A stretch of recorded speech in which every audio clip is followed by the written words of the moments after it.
Y bendito Dios que pudimos también, todas las ocasiones son oportunidad para presentar el Evangelio. Decía San Agustín, en todo tiempo predica el Evangelio y de ser necesario usa las palabras. O sea que podemos predicar el Evangelio sin andar, Cristo te ama, y dando un folleto. Cuando usted le extiende la mano a una persona, cuando usted es fiel, cuando usted va y regresa el cambio que le dieron de más, cuando usted no abusa del patrón haciéndose la pinta y hace lo que le toca hacer, usted está dando testimonio del Dios que sirve, de ese Jesús santo. Y mencionaba el pastor del amor a Jesús, del amor a la obra, y todo el sacrificio, escuche bien, todo lo que damos para el reino tiene que ser engendrado en el amor. Esta es la falla de la doctrina de la prosperidad. Dios nos quiere ver prósperos, sí, Dios no quiere. El salmista escribió, envejecí, no vi justo desamparado, ni sus hijos que mendiguen pan. Pero la doctrina de la prosperidad enseña a dar con un interés de lo que vas a recibir. Entonces ahí es el amor al dinero o al bien lo que te está. Pero cuando tú es por amor a Cristo, por amor a su iglesia, estás dando tu tiempo, dando tus talentos, dando tus recursos, amado, esto es aroma agradable a Dios. Amén. Y Pedro, o Jesús le hablaba bien con Simón y con Pedro, y le dice, mira, un acreedor tenía 2 deudores. El uno debía 500 denarios y el otro 50. Y no teniendo ellos con qué pagar, perdonó a ambos. Di pues, ¿cuál de ellos amarás más? Amará más. Respondiendo Simón dijo, pienso que aquel a quien perdonó más. Y él le dijo, rectamente has juzgado. Y vuelto a la mujer dijo, Simón, ¿ves a esta mujer? Entré a tu casa y no me diste agua para mis pies. Mas ahora ésta ha regado mis pies con lágrimas y los ha enjugado con sus cabellos. No me diste beso, mas esta, desde que entré, no ha cesado de besar mis pies. No ungiste mi cabeza con aceite, mas esta ha ungido con perfume mis pies. Por lo cual te digo que sus muchos pecados le son perdonados, porque amó mucho, mas aquel a quien se le perdona poco, poco ama. Yo le pregunto, ¿de cuál tipo de deudor es usted con el Señor? ¿De los que le perdonaron 500 denarios o de los de 50 denarios? Creo que todos deberíamos de amar a Jesús como ese deudor que tenía una deuda impagable. ¿Alguna vez se ha sentido agobiado por una deuda lo que tiene que cubrir y que no sabe cómo va a llegar? Pues nosotros éramos deudores de nuestro Dios. Y aquellos que hemos sido rescatados de la inmundicia, de lo vil, del pecado, hay una gratitud enorme y eso es lo que nos inspira a servirle. Cuando yo ando viajando y de pronto me toca a veces andar en camiones de raites, de bajarme de un camión, subirme al avión, esperar 6, 7, 8, hasta 12 horas y luego ir a otro lugar a seguir con hasta 20 o 30 horas de viaje sin dormir. En incomodidades siempre le digo, Señor, es porque te amo. Cuando una persona me dice, le hablo, le dije, pastor, hermano, ¿por qué no ha venido a la iglesia? Pastor, es que estaba muy cansado. Y digo, tú no amas a Jesús. Cuando le decimos, oye, vamos a hacer esto, vamos a hacer esta actividad, dice, no, tengo otros compromisos. Digo, tú no amas a Jesús. Porque el compromiso con Jesús es por amor. Amén. ¿Cuántos aman a Jesús? Y eso estamos aquí, honrarle, ¿verdad? Y no es este el mensaje, sino que me marcó la palabra que nos traía el pastor esta mañana. Y vamos a orar, vamos a pedirle dirección al Señor. Amado Espíritu Santo de Dios, estamos tan agradecidos, Señor. Primero que nada, por ese don maravilloso de la salvación que nos has dado para nosotros gratuitamente, para el Maestro, para nuestro Mesías, toda su sangre, todo el dolor, toda la aflicción. Hoy queremos honrarle, Señor. Su victoria es ahora nuestra victoria. Y te pido, Padre, que me des lo que hay en tu corazón para esta hermosa iglesia. Oro a ti, Señor. Que si en algún momento, Señor, algo testifico de mi vida, es para darte gloria a ti, Señor, porque yo nada soy sin ti. Y si algo tengo de valor es a Cristo en mi vida. Padre, recibe el honor, recibe la alabanza, recibe la honra. Y hoy nos regocijamos en ti, en la seguridad que nos has dado. Amén, amén. Traía varios mensajes cuando me dijo el pastor, y yo me debatía en cuál. Hay unos muy buenos que Dios me ha dado, el poder de la palabra. Últimamente he estado hablando de aquel paralítico del lago de Bethesda. Pero todo lo que he estado escuchando estos días me trajo a reflexionar en el poder de la resurrección. A veces no hemos discernido la grandeza de ese poder. ¿Qué implica que Cristo haya resucitado? Ha habido grandes líderes en la nación de México. Yo no sé hasta dónde sean reales las historias que nos cuentan de ellos, ¿verdad? Pero es el gran líder Benito Juárez que trajo libertades a los nativos de los pueblos, a los que llamaban indios. El primer indio que estuvo en la presidencia, y tiene su día, y tiene sus monumentos, tiene sus nombres, sus calles, pero ahí está la tumba. Hay otro que fue ¿cómo le decían? Al Pancho Villa, del norte, algo así era. El caudillo del norte, ¿verdad? Un revolucionario que estratega militar. El mismo Napoleón dijo, si yo tuviera 2 Pancho Villas, conquisto el mundo. Porque era sacudió los ejércitos de Estados Unidos, los puso en jaque, ¿verdad? Con todo su poder, porque era un gran estratega. También tenía sus pecadillos por ahí, pero ahí está su tumba. Hay un hombre que hizo una gran poesía, se llama Mahatma Gandhi. ¿Cuántos han oído de él?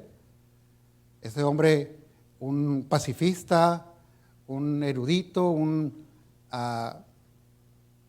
hombre con una sabiduría de Dios en él, que logró liberar a la India del imperio británico, que era uno de los más poderosos de aquellos tiempos, sin derramar una bala, sin derramar sangre. Él libertó a esta nación y hoy se le recuerda y hoy se le conmemora, tiene sus días, tiene sus imágenes, sus estatuas. Sin embargo, ahí está la tumba. Y así podíamos aquí a héroes como Benjamin Franklin, ¿verdad? De los padres de esta nación, los que pusieron los cimientos, que pelearon por la libertad de esta nación. Y ahí están sus tumbas. Pero la Biblia nos habla de un héroe, de un grandioso héroe, que su tumba está vacía, que salió de esa tumba, y esa es la victoria. Y eso vamos a estar hablando esta mañana. Voy a traer algunos versículos de qué implicación tuvo esto. Dice en Hebreos 3, 14 y 15.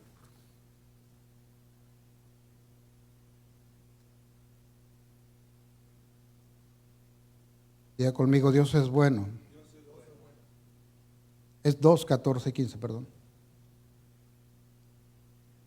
Dice, así pues que por cuanto los hijos participaron de carne y sangre, él también participó de lo mismo, para destruir por medio de la muerte al que tenía el imperio de la muerte, esto es, al diablo, y librar a todos los que por el temor de la muerte estaban durante toda la vida sujetos a servidumbre. ¿Cómo pudo destruir la muerte Jesús? ¿Cómo es que la muerte no pudo retenerle? ¿Cómo es que el diablo, Satanás, ya hemos hablado aquí, trae un día un tema de la legalidad, ¿verdad? El derecho de una parte de ejercer fuerza o ejercer autoridad sobre alguien que es deudor. Amén. Cuando Adán y Eva en Getsemaní, en el huerto de Edén, perdón, pecaron, ellos le dieron legalidad a la muerte. El hombre no fue diseñado para vivir con Dios, para tener comunión con Él. Y Dios es la vida, en Él no hay muerte. Sin embargo, la muerte entró por un hombre. Y desde ese tiempo hasta los tiempos actuales, la muerte ha atemorizado a los hombres. La muerte va ligada al pecado. La Biblia tiene en la Biblia hay un principio, una ley. Es la paga del pecado es muerte. El alma que pecare ciertamente morirá. Y esto había estado sobre los hombres. Muchas civilizaciones, entre ellos gran parte del pueblo mexicano y en la antigüedad han adorado a la muerte, diferentes imágenes, de diferentes formas, buscando congraciarse y que la muerte no se los lleve, que les conceda más tiempo. Y se han hecho grandes cultos a esto. Por ahí encontramos mucha gente con tatuajes de la muerte. En México es muy común ver, inclusive en las carreteras, estas imágenes de una calavera que representa para ellos lo que le llaman la Santa Muerte, que de santa no tiene nada, ¿verdad? Porque mire que la Biblia que le está diciendo, la muerte, ¿quién es? El diablo. Y yo cuando le digo, ¿sabes que lo que traes ahí es la imagen del diablo? En realidad, ¿estás honrando al diablo? No, es que es santa, que de santa va a ser esa. Sin embargo, ha sido, la Biblia le llama el postrer enemigo que será vencido, es la muerte. Mucha gente vive cautiva. Me tocó estar a atender a una persona, a un hermano. Él tenía mucho tiempo de no salir de su casa y ahí hacía el trabajo que le llegara, el soldador, sabe, muchos multiusos, pero no salía de casa. Tenía un temor a morirse. Salgo a la calle y siento que un carro se va a desviar y me va a atropellar, que algo me va a caer de arriba, y estaba atemorizado. Y comenzamos a platicar y comenzamos a caminar primero unos metros, dábamos la vuelta en la acera de enfrente, la banqueta, le damos la vuelta a su casa, luego me lo llevé a darle la vuelta a la cuadra y después un día dijo, ¿a dónde me traes? Y andábamos en el centro, ni cuenta se dio. Pero mientras íbamos orando, hablándole la palabra y hasta que fue libre. Pero como dice usted, pero ya fue libre, pero no fue libre para ir a la iglesia, ahora andaba en Hermosillo, andaba paseándose. Pero hay tanta gente atada a esto. El cristiano, amados, ya no debe tener temor de la muerte. Cristo es la vida. Es terrible ver cómo la pandemia fue como un cernidor, como para probar nuestra fe. Y vimos tanta gente. Claro que nadie tenemos prisa, ¿verdad? De ese día, porque está establecido para todos. Diga conmigo, todos. Para todos los hombres que mueran una sola vez y después un juicio. Hay una cita ineludible con ese tiempo de transición donde pasamos de este plano natural al plano espiritual. Hay un tiempo que todos vamos a llegar. Sin embargo, mucha gente vive cautiva de esto y aún hijos de Dios. Espero que aquí no haya de eso. Y si no, hoy va a ser libre de ese temor. Usted va a salir con la plena confianza de que, como dice la palabra de Dios, ausentes del cuerpo, presentes con Dios. Amén. Ahora bien, quiero ir allí un poquito antes de la muerte de Jesús en Mateo 26.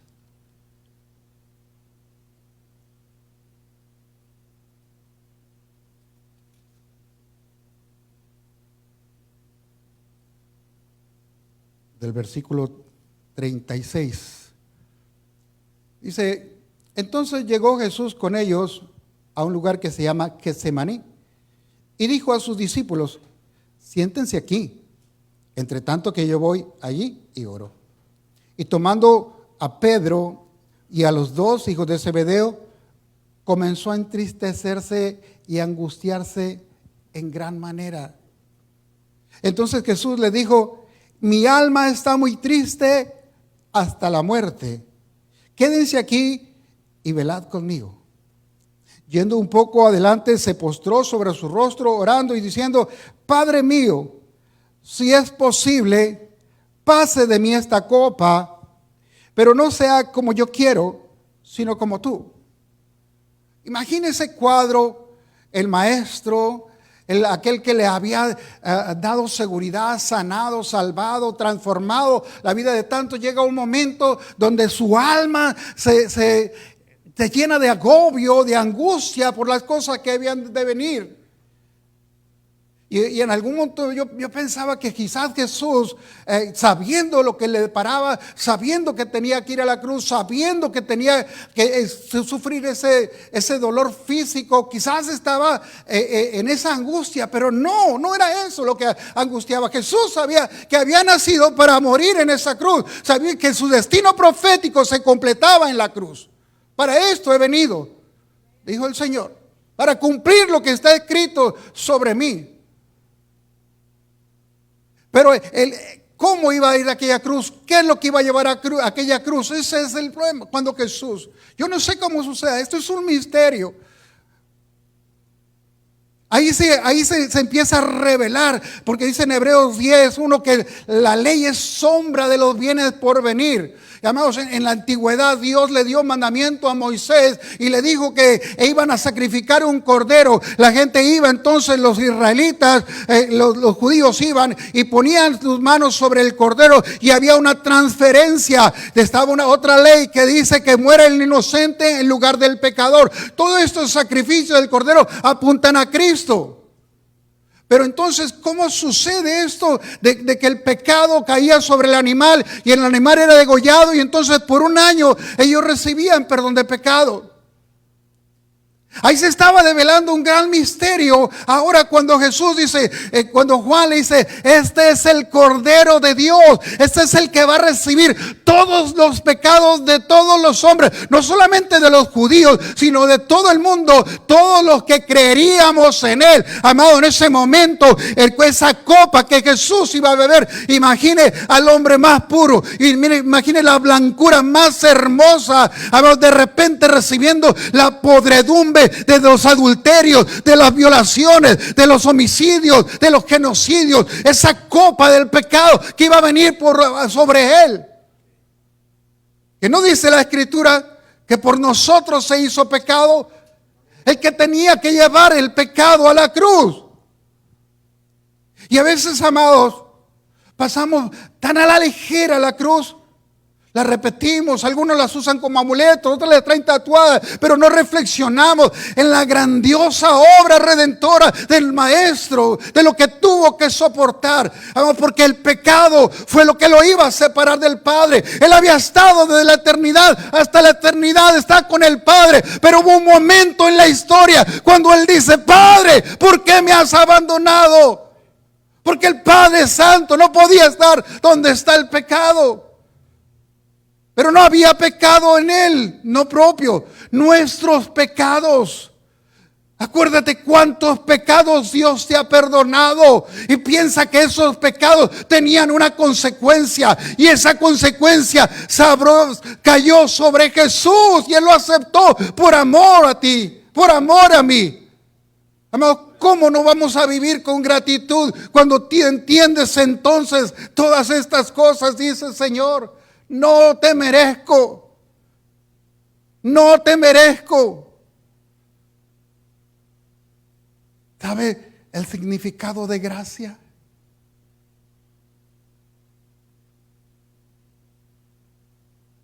Nos hemos repetido mucho. Gracia es un favor inmerecido. Tú le puedes dar una ayuda a una persona, un indigente, a un hermano que lo ves en necesidad y le puedes dar una ayuda. No se lo merece, no hizo nada, pero tú se lo das generosamente. Eso es gracia. No, la gracia tiene un alcance más alto. Ahora piensa en una persona que te dañó, que te defraudó, que te hirió. Quizá una expareja, quizá un compañero de trabajo, un familiar que te dañó. Y tú vas y le das algo que necesita generosamente. Eso es gracia. nosotros merecíamos un castigo eterno. Nosotros merecíamos la consecuencia. Estábamos enemistados. No lo estoy inventando. La Biblia dice que la amistad con el mundo es enemistad con Dios. El que se hace amigo del mundo se constituye, y éramos amigos del mundo. Éramos enemigos de Dios, íbamos en contra de su palabra, íbamos en contra de sus mandamientos. Sin embargo, Él nos da generosamente más de lo que merecíamos, nos da el perdón, nos da la misericordia. Yo te invito, hermanos, que dimensionemos en nuestro corazón, que le pidamos al Espíritu Santo que nos revele la cruz. Lo que sucedió ahí es un acto extraordinario que trasciende los tiempos. ¿Cómo sucede? Es un misterio. Yo no sé, yo no vi a Jesús ir a la cruz. Yo no vi cuando lo latigaron. Yo creo porque la palabra de Dios lo dice y porque creo que la palabra es verdadera. Pero todo esto es por la fe. Pero ¿cómo es que entonces en un acto que pasó hace más de 2000 años yo recibo mi liberación por mi deuda? ¿Cómo sucede? No sé. Pero por la fe lo creo. Usted está aquí porque lo ha creído. Entonces cuando Jesús dice, si puedes, haz pasar de mí esta copa, estaba viniendo sobre él todas las abominaciones de los hombres. Por eso no lo conocían. Cuando los discípulos, cuando lo aprenden y cuando lo ven, no sabían si era Jesús. Su rostro se había desfigurado por el pecado. Y lo dice el profeta Isaías. No lo conocimos, ¿verdad? Como dice Isaías 53. Déjame ir a la palabra porque es de mí.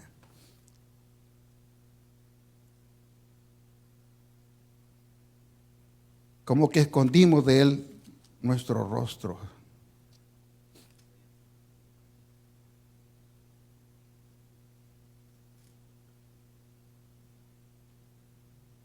Despreciado y desechado entre los hombres, varón de dolores, experimentado en quebranto, y como que escondimos de él el rostro.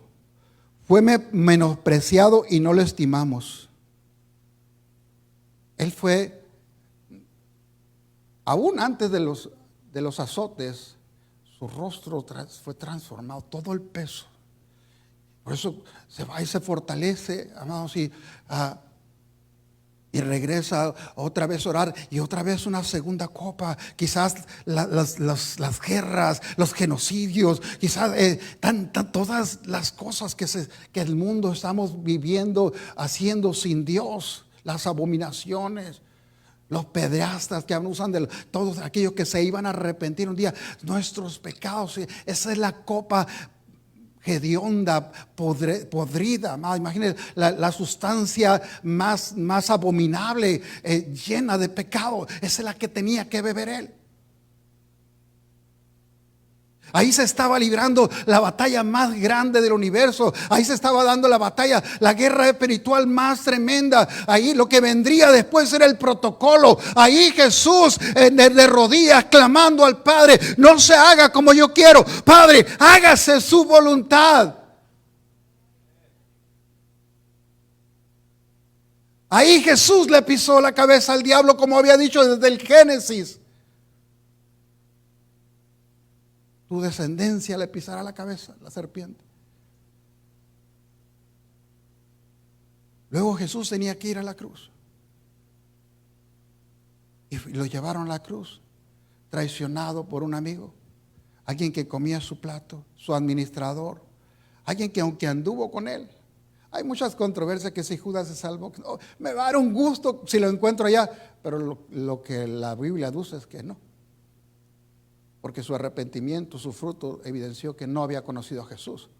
Porque él si hubiera ido postrado donde Jesús y le dice: Jesús, perdóname por lo que te hice, te traicioné, Jesús le perdona. Pero en lugar de eso, ¿qué hizo? El remordimiento lo llevó a quitarse la vida. Ojalá, ¿verdad? No desea uno que nadie se pierda, porque Dios no quiere que nadie se pierda. Hebreos 3, 14 y 15, vamos ahí.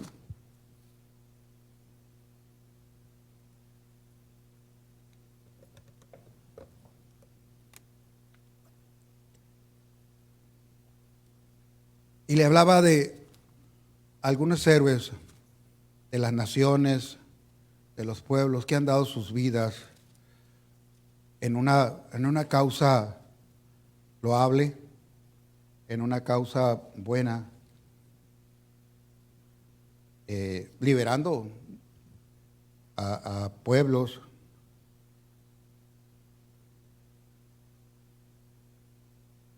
Es el 2:14.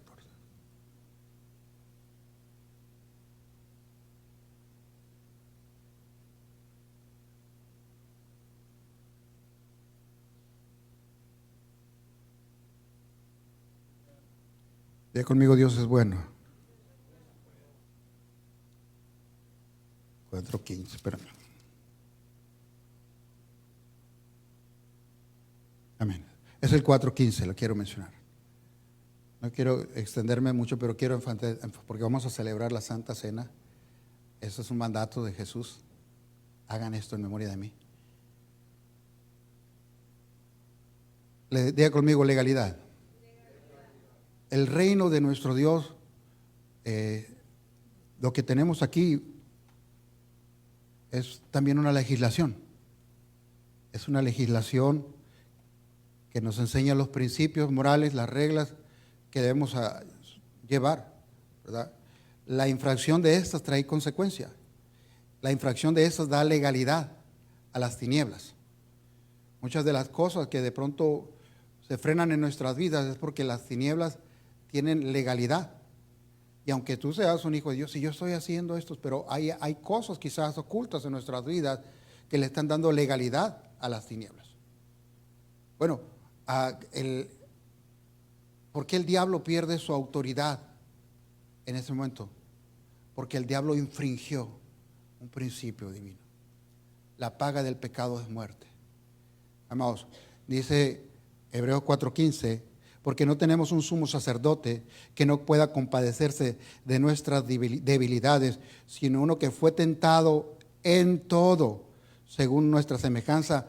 Diga conmigo, pero sin pecado. Amados, se le fue el avión a Satanás, se le fue la onda al diablo, como decimos en Sonora. Jesús no debía morir. Jesús no tenía por qué morir, porque él no había infringido la ley, no había pecado.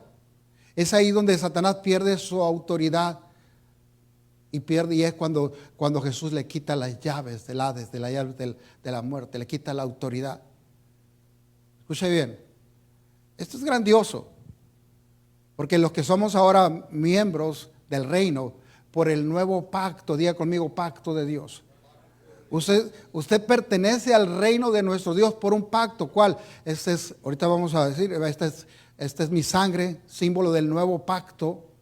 Dios es un Dios de pactos que respeta su palabra, que respeta sus principios, que no lo transgrede. Es por eso que Dios hizo este plan de salvación, este plan redentor. Su Hijo tenía que venir, pero tenía que ser sin pecado. Por eso le decía, hay muchos filántropos, hay gente muy buena intencionada que han ofrecido su vida en rescate por otros, pero uno solo en la eternidad que ha sido sin pecado. Nuestro Señor Jesucristo, que soportó las tentaciones desde el principio de su ministerio. Satanás quiso tentarlo con la palabra. Si eres hijo de Dios, dile a esta piedra que se convierte en pan. Y si eres hijo de Dios, arrójate de tu pináculo y el Padre mandará sus ángeles para que te guarden y no caigas. Y recibió las tentaciones. Dice, la palabra dice que en todo, quizás hubo más de una mujer que le buscó buscando una relación con él. Sin embargo, él no pecó. Y no tenemos un sumo sacerdote que no se compadezca de nuestras debilidades. Los mismos temores quizás. ¿Por qué? Porque él en semejanza de carne como nosotros no usó su forma de Dios, sino que se hizo como nosotros. Ahora, ese temor a la muerte que muchos hemos experimentado, él también enfrentaba esto. Sabía que Dios no le iba a dejar en el Hades, sabía que Dios le iba a resucitar. Amado, para la resurrección se necesitó el poder más grande. Dios diciéndole a la humanidad, yo soy el soberano del universo. Si yo puedo mover los planetas, yo puedo mover las estrellas, yo puedo mover cualquier cosa. Y Jesús nos habla de la fe que es capaz de mover. Si tú le dices a ese monte, échate al mar, ese monte se echa. La fe es poderosa, amado. Y el poder de la resurrección que está operando en nosotros, la fuerza más poderosa del universo opera en ti. No, yo le diera un aplauso al Señor.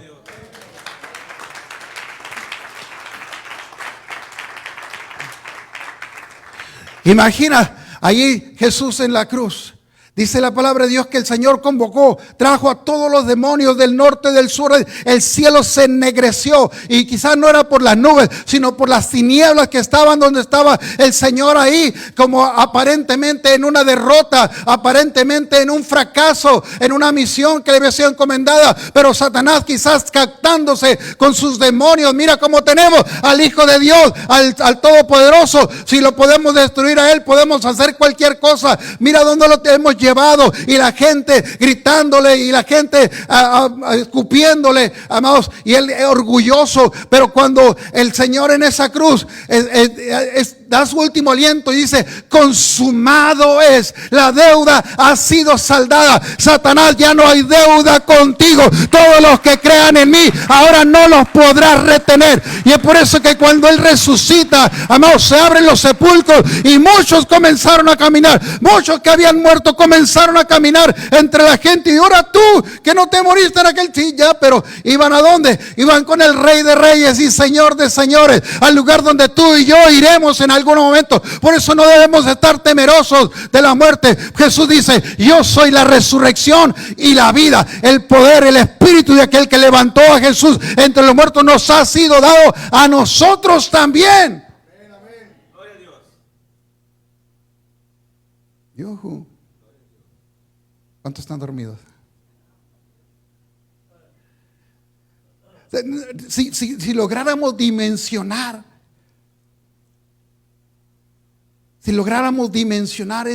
ese poder de Dios,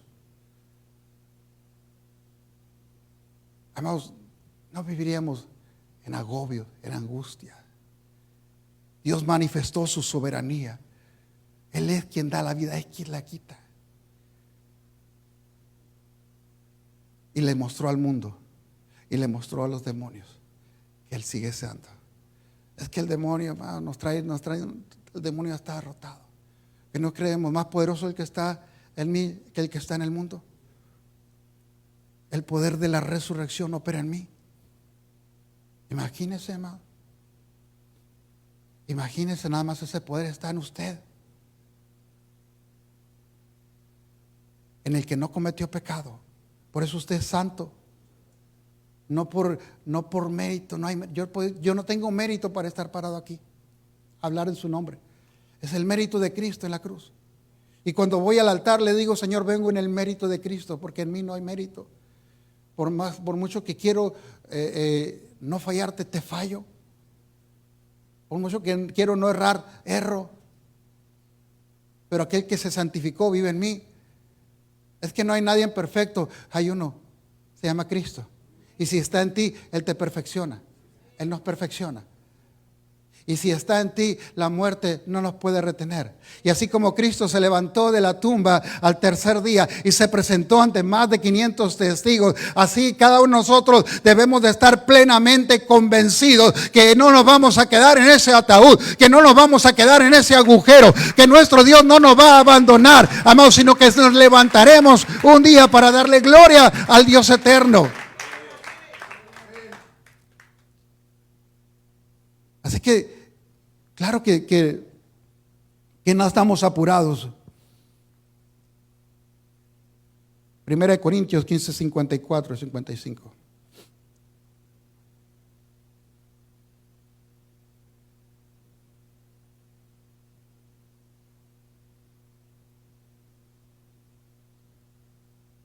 Dios es bueno, familia. Que nos ha amado, que nos ha perdonado. ¿Y sabe qué? Usted no va a recibir la vida eterna cuando cierre los ojos a este mundo. Usted ya recibió la vida eterna. Usted ya, diga conmigo: yo ya tengo la vida eterna. El que habita en mí. Él dice: yo soy la resurrección y la vida. El que cree en mí no morirá. Damos gracias a Jesús Hechos 17.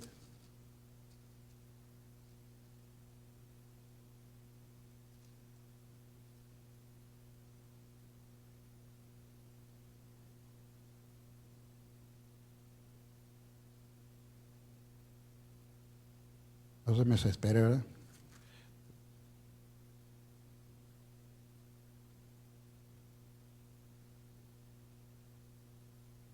Del 2 al 3.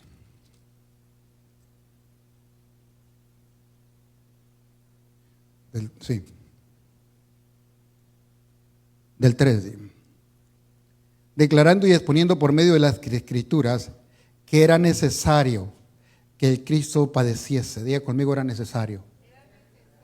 Tenía que ser así, no había otra manera. Jesús no buscó atajos. Jesús enfrentó su destino por amor. No busques atajos. No querramos evitar los desafíos que Dios nos da, buscando el camino fácil. Porque ¿sabe qué? Las tribulaciones traen un peso de gloria mayor sobre nuestras vidas. Es necesario. Ciertas cosas que vas a experimentar en esta vida son necesarias para el propósito de Dios, para que Dios sea glorificado, para que Dios sea exaltado en medio de tu aflicción, en medio de tu tribulación. Es necesario. Y en el plan maravilloso de Dios, salvación, estaba que Jesús tenía que venir, tenía que morir, tenía que enfrentar. Y Pablo le está diciendo aquí a los que Cristo padeciese y resucitase de los muertos, y que Jesús, a quien yo anuncio, decía él, es el Cristo. Amén. Juan 28:30.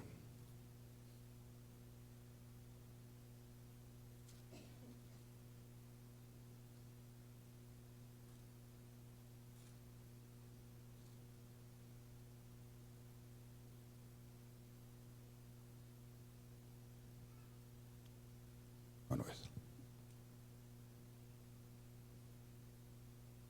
Jesús dice, yo les doy la vida eterna. Puse mal la escritura, pero ahorita se la voy a ubicar. Bueno, yo nada más quiero enmarcar esto, amados. Hay muchas cosas que el hombre puede hacer con la tecnología. Hoy no dejamos de admirarnos. 10:28. Aquí está mi ayuda idónea que me rescata de todas. A veces se me voltean las escrituras.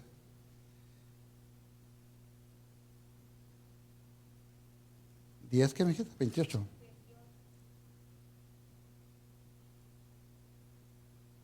Pero el hombre, por mucho que se afane, ahorita tenemos un caso muy, muy triste, un hijo de una hermana sufrió un infarto, cayó, se golpeó la cabeza y duró bastante tiempo ahí. Y ellos están aferrados, ¿verdad?, a que él viva y lo tienen conectado. Los médicos dicen, pues, no podemos hacer nada, ya su cerebro estuvo demasiado tiempo sin oxígeno. Y por mucho que haya tecnología y avances médicos, científicos, el hombre no puede hacer eso. Hay un límite en la vida de cada uno. Solo hay alguien que tiene la fuerza y el poder. Nuestro Señor. Y en Él tenemos que confiar. El apóstol Pablo decía, este es el eje central de nuestra predicación, la resurrección de Cristo. Buda les enseña cosas buenas, Mahoma también. Todas las religiones traen ciertos beneficios morales, lineamientos, conductas para vivir en sociedad de una mejor manera. Pero hay solo uno, ni Buda, ni Gandhi, ni Mahoma. Hay uno solo que venció la muerte, y es Jesús. Esto es lo que diferencia el Evangelio, la palabra de Dios.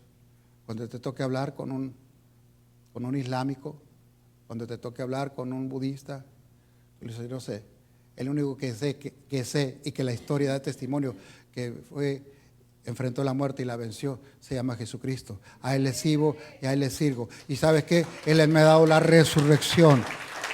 Yo, en el 10:28 dice, y yo les doy vida eterna y no perecerán jamás, ni nadie les arrebatará de mi mano. Diga conmigo, nadie me puede arrebatar de sus manos. El apóstol Pablo decía, ni lo alto, ni lo profundo, ni ángeles, ni principados, ni la vida, ni la muerte, ni ningún ángel, para acabar, ninguna cosa creada me podrá separar del amor de Dios que es en Cristo Jesús, Señor Dios nuestro. Ahí está nuestra seguridad. Y lo que Cristo hizo ahí al resucitar es primicia, amados, porque un día tú y yo también resucitaremos. Un día tú y yo estaremos con Él para dar gloria. Un día tú y yo todos veremos a todos los que murieron en Él. El poder de la resurrección. Esto es bien profundo, amados. Que tenemos que discernir lo que opera en nosotros, la fuerza que opera en nosotros. Y es por la fe. La fe es la materia prima del universo. Si puedes creer. No es por mérito. No, es que yo, si supiera las cosas que he hecho. No sé lo que tú has hecho, pero sí sé lo que hizo el maestro cuando bebió esa copa. En esa copa amarga, en esa copa podrida, iban tus pecados, todos los que creímos en Él. Y Él las llevó a la cruz.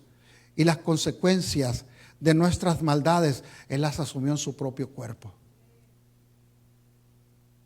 Por eso tenía que morir. Era necesario que el Cristo padeciese. Y esto nos debe de motivar, inspirar, para amarle cada día más. ¿Vas a fallar? Sí. No soy adivino, pero sé que eres humano como yo. ¿Le vamos a fallar? Sí. Pero Él no viene con un dedo a señalarnos. Él no viene señalando nuestro pecado. Dice, no, yo no he venido a condenarlos. Yo vengo a darles vida eterna. ¿Cuánto dan un aplauso a Jesús?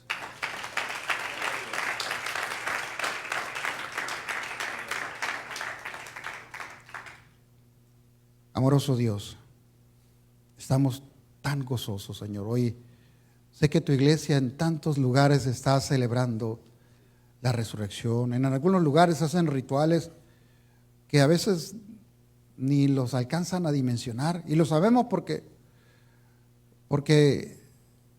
hay personas que no están sometidas a la obediencia a tu palabra. Oramos por ellos. Porque Cristo tiene que ser revelado al corazón de los hombres. Porque el poder de la resurrección, Señor, que ya opera en nosotros, que nos da la seguridad de la vida eterna.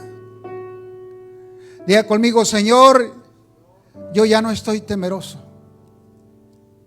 Sé que un día voy a cerrar mis ojos a este mundo, pero ya no tengo temor.